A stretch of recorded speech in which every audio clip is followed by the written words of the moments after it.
This week on Merchants of Change, we've got Rocky Paap. Rocky grew up playing baseball and football at a high level before getting his career started in sales. Rocky has 20 plus years experience in technology sales as a rep, a builder, and leader of teams.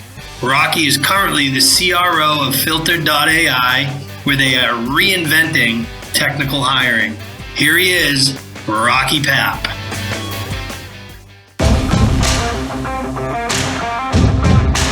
I'm J.R. Butler, co-founder of the Shift Group, and you're listening to Merchants of Change.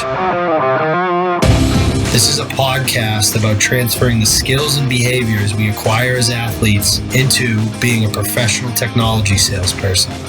Each week, we'll introduce you to a top performer who will help us understand how they became professional merchants of change.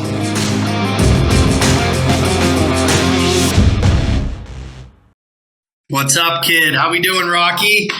I'm doing well, JR. How about you? It's good to see your face. Good to see you, man. Thanks for being on the show. I'm pumped to have you. I know this is going to be an awesome conversation. So I'm not sure if you've heard any episodes, but our audience is really like new sellers and people who are considering a career shift into sales. And we spend every day really helping athletes transition into sales careers. That's our entire business model. So our podcast guests are always former athletes who've gone on to find success in sales. And we like to start athletic career, then we go into the transition, and then we talk about, selling in general. So I love to start with a really broad question because I know it brings up a lot of great memories for me, but can you tell me, if I ask you, what are your favorite memories of playing sports? What's the first thing that pops in your head? Yeah, the first thing that pops in my head is, I'm a varsity football player. So I started both ways, junior and senior year. And my little brother, he was 5 years younger than me. And my family was all, sports fanatics. I started playing sports when I was 8. And, even today, I still play sports. But I remember, I'm playing quarterback on the sidelines, and my little brother is wearing my jersey, and he's our water guy. So he's running out in the field and trying to help everybody out with with getting refreshed, at timeouts and everything. But it was just that's one of my favorite memories. And then I'd say another memory I have is my favorite, but it's not necessarily like a happy memory. Is my Colt team in baseball. We were one win away from the Colt World Series, and we played in like five or six tournaments to get to that stage. And we were in the final game, and if I remember correctly, I think we were the underdog team. So came through the consolation bracket, and we were playing Corona. We beat Corona in game 1. So then it's like winner takes all. It's like the bottom of the 7th, which is basically the bottom of the 9th. And we're up a run, 2 outs. There's a guy on second, and it's a 0-2 count or a 1-2 count. And one of my good buddies was a great pitcher. He had this incredible curveball. He throws this perfect curveball, easily a strike, right? And the umpire misses it because the curveball was so good. Calls it a ball. Everyone's freaking out, because we thought we had just won the game, and we're going to the Colt League World Series. And then the next pitch, he throws a fastball, and the dude hits it out of the park to win the game. So it was just, but I would say the reason why I like it as a memory, because it's one of those things about sports, right? Because you could say, hey, your best memory is, we won this championship or we won this playoff game, but to me, it's one of my favorite memories because it's like, hey, you lost that game. The journey was amazing, and I still remember a lot of those experiences. But I wake up the next day, and then I can go out and practice, and I can get better. Or there's always another game, right? So that's certainly one of my favorite memories. Probably not a positive, but I wish we would have won the game, and it would have been a great experience to go on to the World Series. But something that definitely sticks out in my mind is I would say a building experience for me as a human being in general. I think that's maybe my favorite answer we've ever gotten because, Rocky, people always ask me, why do you think, what JR, number one reason that athletes succeed in sales? And my answer is always the same. It's because they learn to lose. They have resiliency, right? It's like Absolutely. Exactly what you said. You lose a game, you get cut, you get injured, you're back in the gym the next day, no matter what. And that's a muscle that you have to work on. right? And nowadays, sports is really the only place that you can lose at a young age. It's true. Yeah. Well, participation trophies and all that stuff. Yeah. It's a lot. It's a different world for sure. Yeah. Yeah. But I think it translates to sales too. Because a lot of times, you'll have an account executive or BDR that's having a tough week, or, maybe has had a tough quarter. And then it's like, hey, Hall of Fame baseball players that, they strike out, like they struck out like 30% of the time they got to the plate, or, the best, 60% of the time they failed, 400 hitters, like you're amazing. So, you don't have to knock out of the park every time. It's about consistency, and it's about, just, hitting the right metrics, and you can still have a great career. So I love the connection between sales and sports. I think it's a direct connection. Absolutely. What do you think? How do you think your former teammates would describe you, Rocky? Oh man. Yeah. So, I think they would describe me as intense and fun. I don't know. You know what I mean? So I always worked really hard, and we're on the field, and, it's game time. Like I was a quarterback. So, it was my job to be the leader in the huddle, for example, right? Or after a bad play, pick the team up. Or when someone's not, if they're missing their assignment, telling them, hey, you missed your assignment. You just got me sacked in the backfield, or you just got a running back blown up. So, I would say I was intense in the huddle. And when it was work time, I was very serious, and I took it seriously. But when the whistle's dead, I'm cracking jokes in the huddle, or, I'm playing pranks in the locker room. So I would say probably intense plus, with a mix of a pretty good sense of humor. That's good. You don't typically, like, the intensity and the locker room guy don't come together. So it's always good when you see that. Do you have any favorite teammates that you remember fondly? Yeah, absolutely. My favorite teammate of all time was my best friend. His name is John King. We played Little League together. We essentially started playing Little League when we were 10 years old. And then we played all the way through high school especially baseball and football. So in football, he was my center. It's when I was a quarterback. So we got to know each other very intimately. Very well. If you understand how that works. And then he was also a catcher, and I was a pitcher. For a lot, actually most of my career, I pitched all the way through high school too. So, I'd say we had a lot of time bonding together. And then, outside of sports, we're also all best buds. So, easily my favorite teammate. Yeah, that connection it's like pitcher and catcher, quarterback and center. You just, know each other so well. That's awesome. I love it. Yeah. And it's good. We liked each other because, he couldn't get away from me. I couldn't get away. Yeah, 100%. So Rocky, how did you find your way to sales? Like I tripped and fell into it. I was thinking about being a lawyer and a couple other things. Were there other career paths that you explored? Yeah, I would say I tripped into it, or I was almost forced into it. I would say that's probably more or coerced into it. Is probably a better way to describe it. So I played sports through high school, and I was all league in football and baseball. I had offers to play in college. And instead, I decided to frankly pursue a girlfriend and go to the college that she went to, and then I decided I wanted a business career.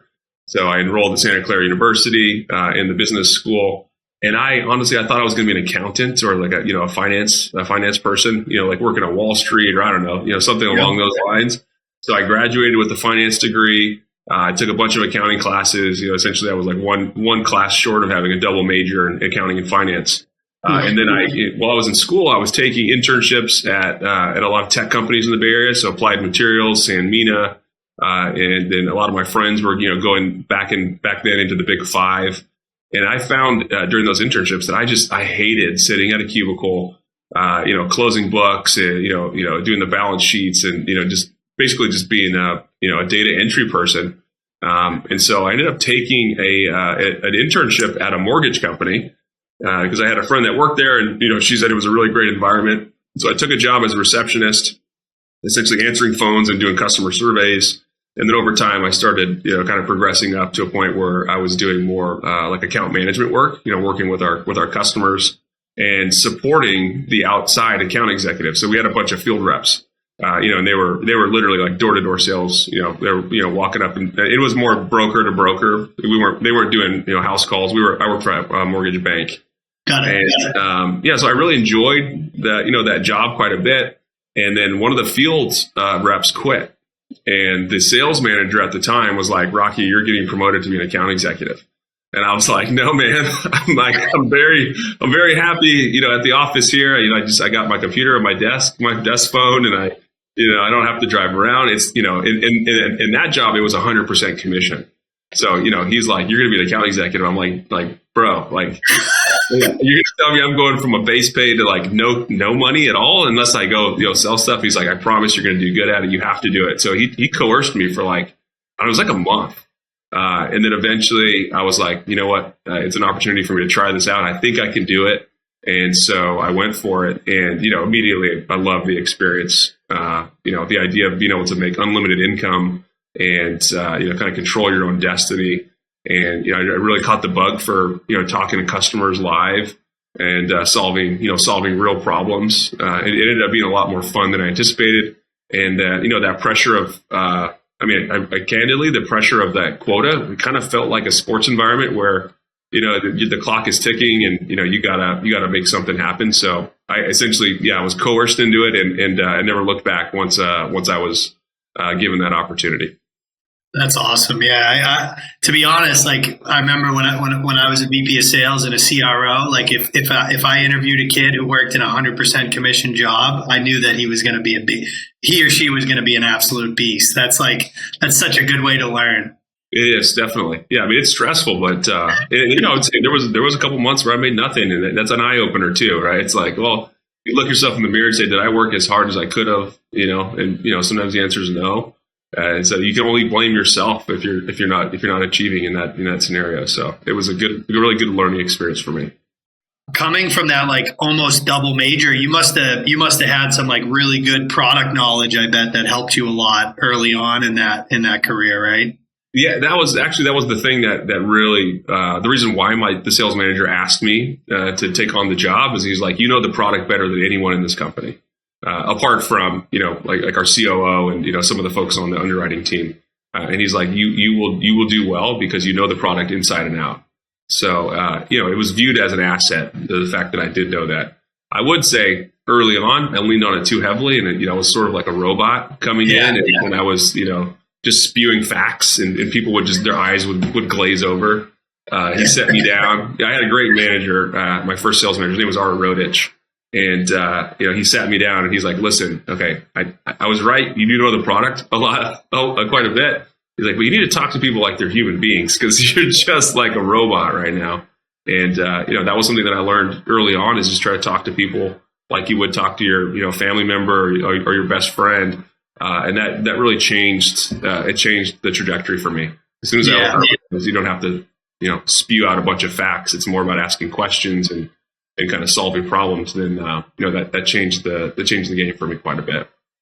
I think we see that with a lot of salespeople don't really find success until I call it finding your sales voice. It's sometimes early BDRs, you hear them on the phone, you see them on the sales floor talking to their friends, and then you hear them on the phone, and it might as well be two different people. And it's hey, you got to be authentic. That is so critically important if you're going to have success, because people can smell that when you're not being yourself. Absolutely. I couldn't agree more. Yep. 100%. I'm actually excited to get your answer on this because you've had a good track record of picking companies, and the way our process works is kids come through the training, they get access to multiple companies. They usually candidly get multiple offers, and not to be the old guy yelling at clouds, but Gen Z really big on, I want a high base salary, but I also want remote work or work-life balance. And, there's all these things that they're considering, but from someone like you that's been doing this a long time, you got a young kid who's got multiple offers. What are some of the boxes that you're telling them hey, make sure it checks this, or, this is what you need to be thinking about or feeling when you're about to accept an offer, and this is how you should choose a company? Yeah, that's a really good question. I at some point in my career, I created, a rubric, and there's 6 or 7 things in it. And some of them are just baseline. Is this company actually going to exist in 6 months to 12 months from now? And there's various things you can ask in the process where you'll get a good feel for, financial stability of the company? What is the, like how many AEs have left in the last 6 months? What does the turnover look like? So I would just say, in general, you don't want to go in blind. You want to know and have a pretty good understanding of, does this company exist? Second part is just culture of the company. And what I found in my career is that company culture varies pretty dramatically. Some companies are very, very, very hardcore boiler room, especially if you're going into sales, or very hardcore boiler room, like hard driving, almost, I'd say an aggressive sales environment. On the other side, there's, the companies that have a very, less hardcore environment. They're more team collaborative oriented, and it's less about the number. It's more about collaboration. And I guess that's one way to describe it. So, and I think both environments, you can thrive in those, just depending upon what you're looking for. So I would say, it's important to kind of understand those things. And then probably the most important thing to me is, what do I think I'm going to learn, or what kind of knowledge can I acquire that's different in this opportunity versus that, and then how is that going to translate to where I want to go in my future? And sometimes that's a particular manager, someone who's got specific skills or experience that you don't have, that maybe you think that you can acquire, you can learn from that person. It could also be that the product itself is a product category that you think you're very, very interested in, you want to explore. But I think one of the key components is, when you go into a role, you should have a really good understanding in your brain on what you anticipate to gain from that particular experience, apart from money. I think money it doesn't last. So you can make a ton of money, but if you hate the environment and you're not learning anything, you're probably not going to be fulfilled and not want to stay there very long. And then the only other thing I would consider is just the opportunity for advancement. Because some companies have very, very strict requirements on how long people need to be in a specific role before they can move on into the next role. One of the things that I was very fortunate in my career is I joined a company called Box.net, which then turned into Box, and the company had a really strong philosophy of promoting from within, and it also had a very strong philosophy of performance dictates promotion versus experience. So, I was able to get in, and I was promoted, I think, 4 or 5 times in like a 6.5 year span. Certainly a lot of people gave me opportunities, but it also was a philosophy. The company was saying, we want to bet on our people, and we're gonna highlight performance and character above experience. So those are some of the things that I would think about as I head into a new opportunity.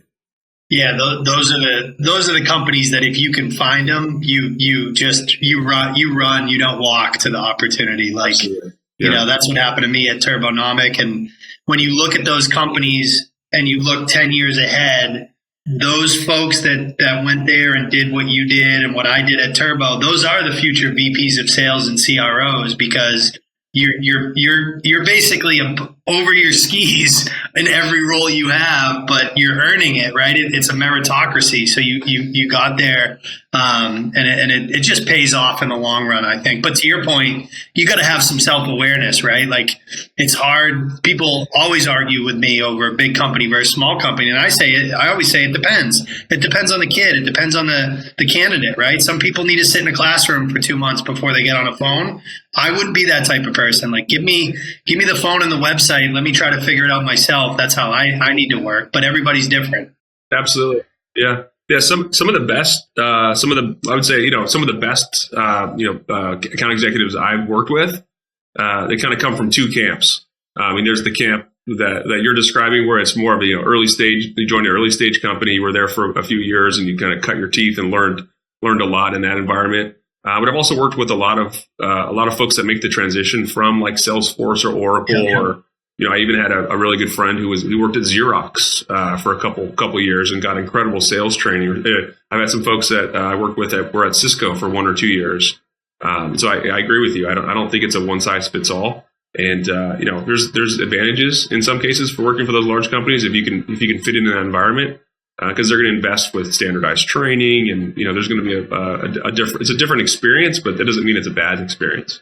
Yeah. And one thing you said about was like, think about what you can learn in the opportunity, and I think a big part of that is your hiring manager, right? So I'm curious to know, like, do you have a favorite question that a candidate can ask a hiring manager to figure out if it's a good fit? Yeah, I would say my favorite questions are always ones that are somewhat scenario based. because it's a little bit harder to just give a canned answer. So, something would be along the lines of, you present a circumstance, and then you ask them how they would handle it. And then you might ask a follow-up layered question, and maybe change the scenario slightly, right? So it would be something, if I'm a candidate, it's like, hey, JR, give me an example of where, someone on your team didn't hit their quarter. And then, how do you handle that? Right. So maybe that's not the perfect question, but it's an example where you give them a real world scenario. You see what kind of answer they have. You see if it's an authentic answer. See if you like the answer. And then, I would just say in general, I think scenario based questions that are a little more open ended will give you more than just saying, hey, would you fire someone if they miss their quarter? I mean, I can answer that question with a quick no. Right. Likely not, but that doesn't tell you much, right? So that just tells you that in this moment I'm thinking no, but it doesn't tell you much about my thought process. I also think that's first of all, phenomenal example, because if you ask a question like that and you're an entry level salesperson, you're showing some pretty good sales acumen there too. Like that's just a phenomenal sales question in general, you know what I mean? Or a phenomenal approach to asking a question. So it goes both ways. It makes you look good and it gets you some information that you need to make your decision. So Rocky, you and I have we both sold through 2008, right? And things are looking similar. We'll see, but it's early. But I do think 2023 is going to be different, right? You're looking at you're at a new company and you're bringing in salespeople. If you had to pick a couple of areas of focus that are going to really separate the best reps from the pack in an environment like this, what are those? What are those focus areas? And I think what it comes down to is probably three things, and I think this is relevant regardless of the economic environment. But I think what do they say? In these economic environments, the water recedes, and you can start to see the crud at the bottom of the ocean. So when everyone's doing well, money is free flowing, then buyers are more likely to take a chance on buying something, right? Or they're more likely to experiment, or they might have so much money that they're just they're just trying to find ways to spend it to accomplish things. In a tough economic environment, everything just gets way more scrutiny, and so that the nice to haves become the don't want to haves. And the need to have or business critical stuff is really the only thing that gets through. And so one of the things you need to think about as a seller is when you're qualifying in a candidate a prospect, like don't waste your time in an area where it's pretty clear that what you're delivering is not going to be business critical, right? So a lot of that has to do with who you're talking to, right? A lot of it has to do with asking the right kind of questions to make sure you're finding out if the pain is actually acute or if it's more I guess benign. Maybe it's painful, but is it painful enough for someone to actually spend money on? Because the economic environment now is going to change the way that sales process will go dramatically. And I would say, even in this economic environment, your competitors are going to be extra hungry, right? So you got to know your competitors probably better than you would, in general. And then that's the other thing is I think research and personalization are always important. But the folks that are going to win in this market, and I'd say again, I think these apply to any market, but they're extremely important now. Is if you show up to meetings and you haven't done your research, you're not going to get the same kind of opportunity you would have before. So I think do your research, qualify diligently, and get to know your market and your competitors because it's a lot more competitive. It's like the playoffs versus a regular season game. It's just a little more intense. Yep. Yeah, voracious qualification is critical. And I do think you really need to find the biggest business problem and find a way to align your solution to that problem. And sometimes you got to get creative, but you've got to be tied to those big business problems because everything else is we'll do it eventually, but not right now. Yeah. The last thing I would add, though, is I also think discretionary spending or spending below certain title lines is different now. Because in the past, you might be able to get someone with a senior manager title or even a manager. They can go out and buy some things. The CFO kind of assigned budget and maybe didn't review them. But in this environment now, there could be $10,000 spends or $15,000 spends where a CFO is still reviewing. And I know for a fact with our customers, and even other companies that I interact with from a consulting standpoint, I mean, they're looking at their budgets weekly, monthly, and they're looking at every line item and saying, do we need this, or can we get rid of it? So what that mean by that is, the higher up in the power line and the decision making authority you can get in the sales process, especially early, the better off you're going to be. So you're not qualifying in an opportunity, and then you find out 3 months later that the CFO says, I'm sorry, that's not something that's important to me. So get up higher in the power line as fast as you can. Totally. I actually think in most cases, unless you're selling something like really, really low cost, most likely your economic buyer is probably the CFO this year, for the most part. Yep. So really good advice there. Box. So I've heard some awesome stories. Obviously, we have some friends in common at Box. You guys had an awesome run. What was that? What was that run like for you guys? I mean, to this day, I can't. I've never found a company that could replicate the type of culture that we had. I've gotten close. There's been a few startups that I've had that have very similar characteristics.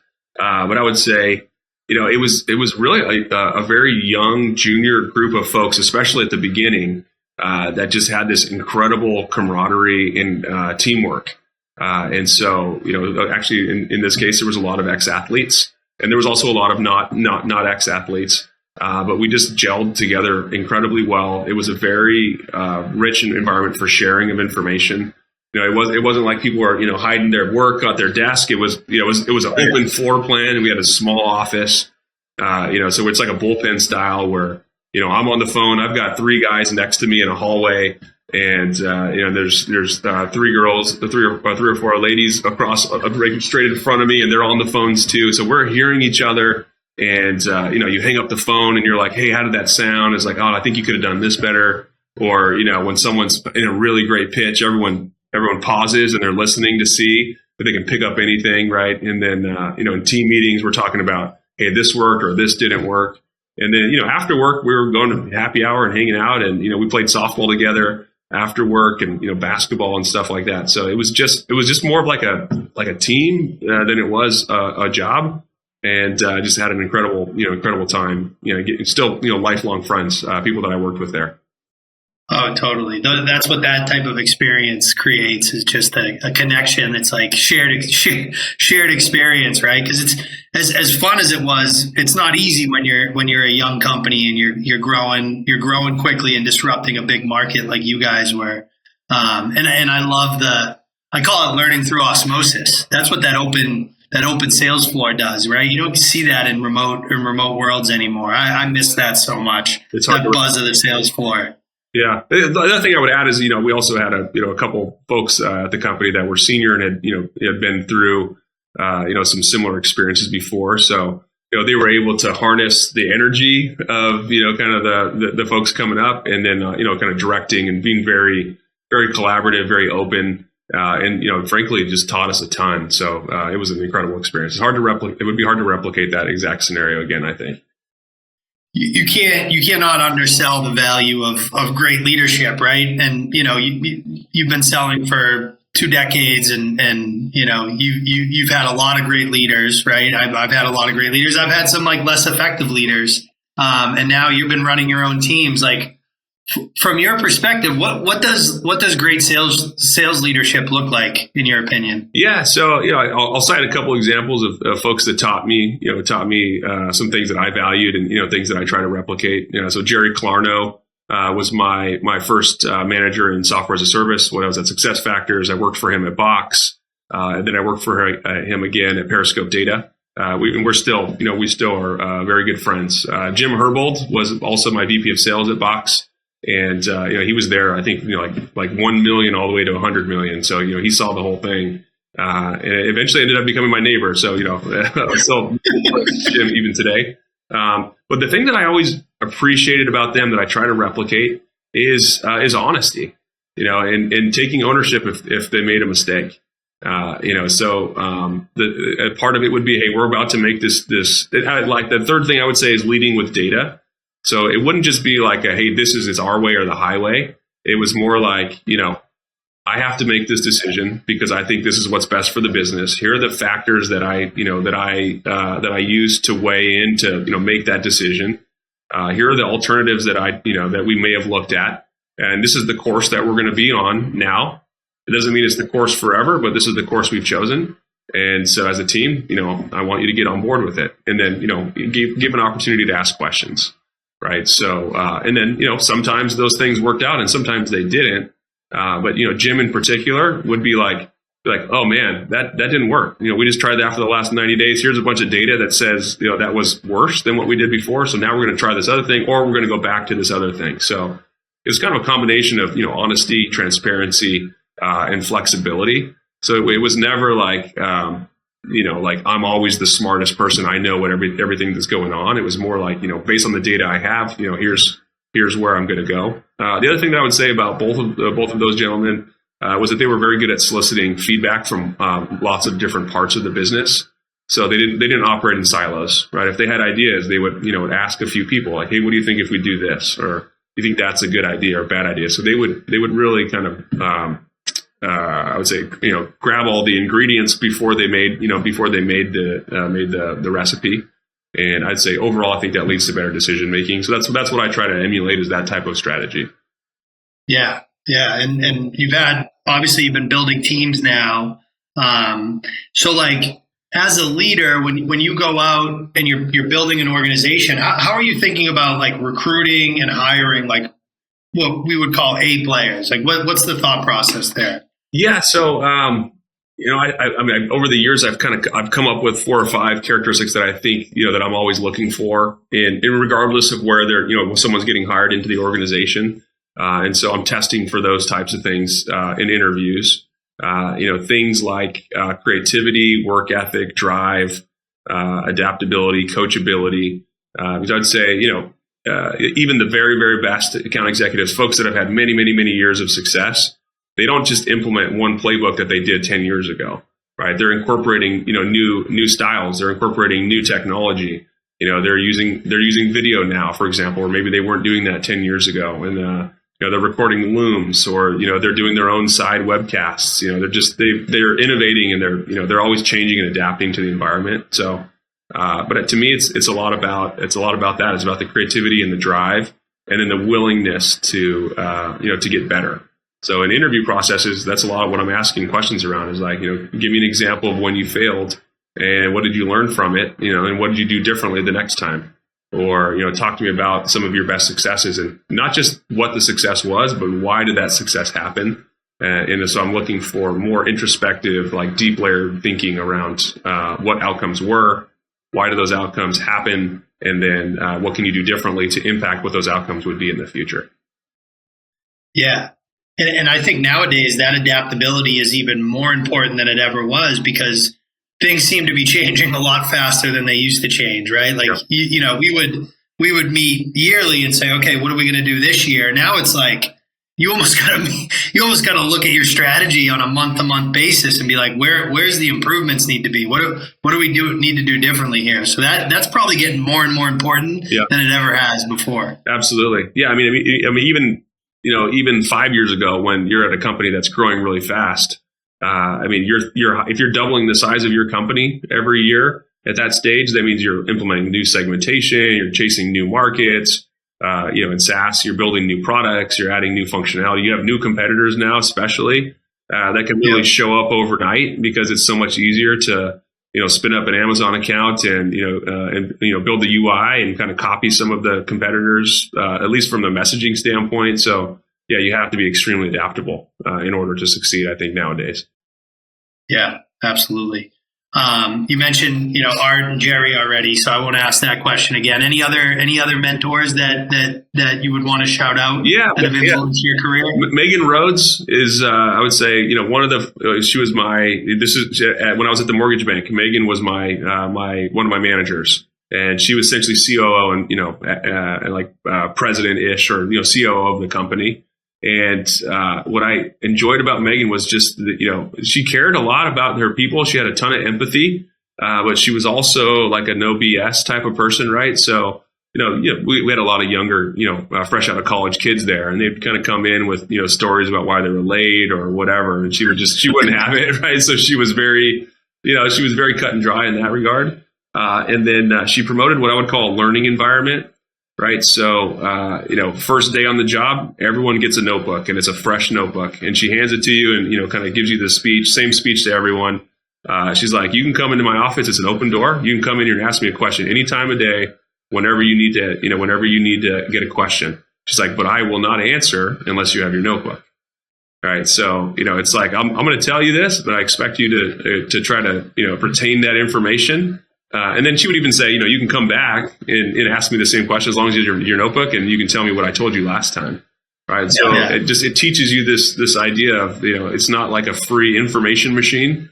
We're here to learn, and we're here to retain, and not to waste time. So that was a big learning moment for me. And then she also promoted the idea of just like constant research. Right. So, it would be like I would ask her a question, and she would say, I know the answer.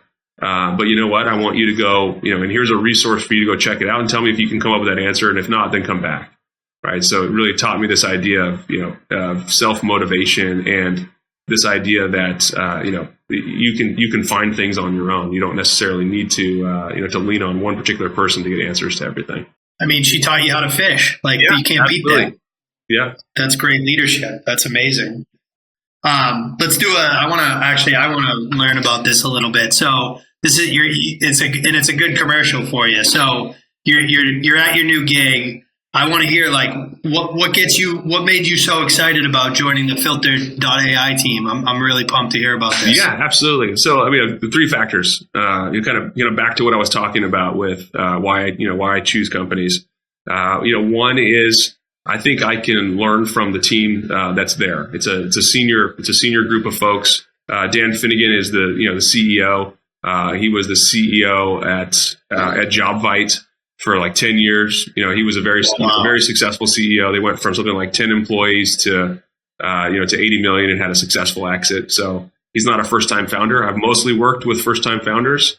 Not that that's bad. It's just that's what I've experienced. So I was like, hey, I think it'll be interesting to work with someone who's really been through this before, the full playbook. And then he also has a really interesting background. He was a reporter before, so the way he thinks and the way he researches things is very different than what I'm used to interacting with. So I was really excited to work with Dan. And then there's folks on the team that are also pretty senior that I feel like I could learn something from. So that was a big one. Second part of it really was just the idea and the concept behind Filtered is something that is just near and dear to my heart, which is the idea of skill-based hiring.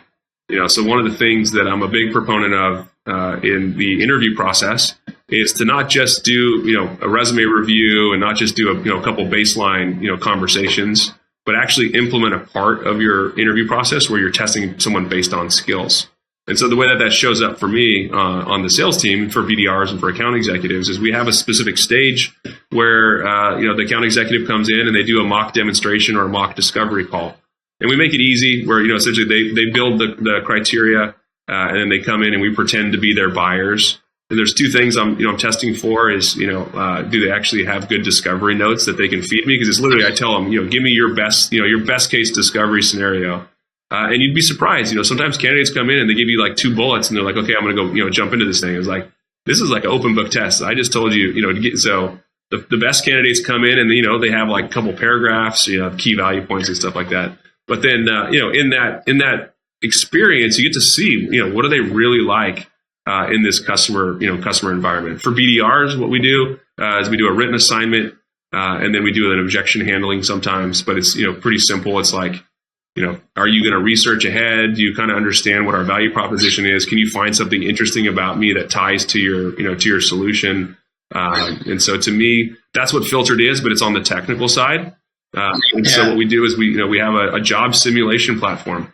So it allows companies, Enterprise Rent-A-Car, Redfin, Rocket Mortgage are all customers. And what they're able to do now is that they bring in technical candidates and they can present them with an environment that is identical to the environment that they would have if they joined the company. And then it's all recorded similar to Gong, right? So you can see live, the live coding. Then candidates have an opportunity to explain why they made certain choices. within this. So it's a true job simulation. It's not like a take home technical test. It's not like an SAT test that you can cheat on now with like Chat GPT. I mean, it's a true job simulation. So just the concept of the company it's mind blowing to me, and it's near and dear to my philosophy on hiring. Yeah, and let's be honest, that's a big TAM, dude. Like that's a huge total addressable market you're going after. Yeah, that's another thing is that I feel like there's a ton of potential for this company. Absolutely. 100%. That's great. All right. So last two questions, Rocky. First one is we ask every guest this. We like them to highlight one skill that has made you elite in sales. What's your superpower? My dad would say this, that I don't give up. Since I was a little kid, if I was in an argument or a fight, like I'm not giving up until you tap me out. So I would say that's the biggest thing, right? I tend not to give up if I really want to accomplish something. And that has downsides. It's not like it's 100% perfect every time. There's certainly times when I should just not continue to pursue something. But I would say that's helped me a lot in my career, is to just kind of break through barriers and to be creative to accomplish something. So I would say that's definitely got to be it. I think we're very similar in that. I always tell people, you've heard of SaaS, software as a service. When you buy JR, you get tenacity as a service. All right, last one. So, Rocky, my dad was a high school hockey coach for like 30 years. He's in the Hockey Hall of Fame. And when me and my brothers were little, he used to always say to us, there's a lot of people that play hockey, but there's not a lot of hockey players. And really what he was teaching us was this idea of professionalism, right? And really like getting something in your bones and like making it who you are. And I always, when I talk about great salespeople that I've worked with, that have worked for me, I always think the highest praise you can give someone is, hey, they're a professional, they're a pro. What does being a pro in sales mean to you? Yeah, being a pro in sales means to me, I'll give you a couple things. So, number one is, I would say, strengthen fundamentals. I've never met a quote unquote pro salesperson that doesn't exercise fundamentals on a daily basis. And that's, meeting, setting agendas at meetings. It's like never leaving a meeting without scheduling the next meeting. It's things like, summarizing what we've learned. I mean, there's just some characteristics. The best salespeople are, at the end of the meeting, everyone knows what their next steps are. We actually have another meeting scheduled. And then there's an email that comes out that day that outlines all those things and gets agreement from everyone that, hey, this is what we talked about, right? And, here's what we're going towards, right? So fundamentals is incredibly important. And then my other one that I really care a lot about is what I call the idea of being the quarterback of an opportunity. And I would say this applies regardless of, if it's a small SMB deal all the way up to the largest enterprise deals. You really have to understand that, it's a team sport. And what I mean by that, it's a team on both sides. The customer is part of your team, and your company is part of your team. And the best salespeople that I know, they know how to utilize resources around them to push projects forward. So that might be bringing your sales manager in to help you with a negotiation. Not necessarily because you can't do it, but because it shows to the customer, like, hey, we really care about your business, right? Or, there's a strategy behind that. Maybe the sales manager is going to say that they can't do something, and then you're going to go and then accomplish it for them. So there's some strategy behind that. That could be bringing in a VP of product for a midsize or a larger opportunity to signal, hey, we're open to your suggestions, or maybe talk about the roadmap and how the roadmap aligns with them philosophically. So to me, it's really about kind of being in the center of that chaos, but being able to pick and pull and make sure that you're bringing the right resources to the table. On the prospect side, it could be that the CFO needs to be involved earlier than maybe your champion thinks is right, but because the sales process, because you've sold your product more than they've ever sold your product, you can tell them honestly, like, hey, I've been through this scenario 6 times recently, and if the CFO is not involved early, then we might be wasting our time here. So it's probably better for us to figure this out now than it is to wait 3 months. So. And that's kind of what I mean is just, understanding, and being that quarterback on both sides and pulling in the right resources, throughout the sales process. Shockingly, nobody has ever said fundamentals, and I could not agree more, right? It's like, Michael Jordan isn't Michael Jordan without like literally being able to dribble like he can breathe. So like, That's such a good answer, Rocky. Dude, this was an awesome conversation. Another hashtag required listening for our candidates, Rocky. Thank you so much for joining us, man. I really appreciate it. I appreciate it, Jared. Thanks for the opportunity. And as always, it's great chatting with you. Thank you. This wraps up this episode of Merchants of Change. If you enjoyed this episode, the most meaningful way to say thanks is to submit a review wherever you listen to podcasts. If you're interested in working with us, please come find us at www.shiftgroup.io.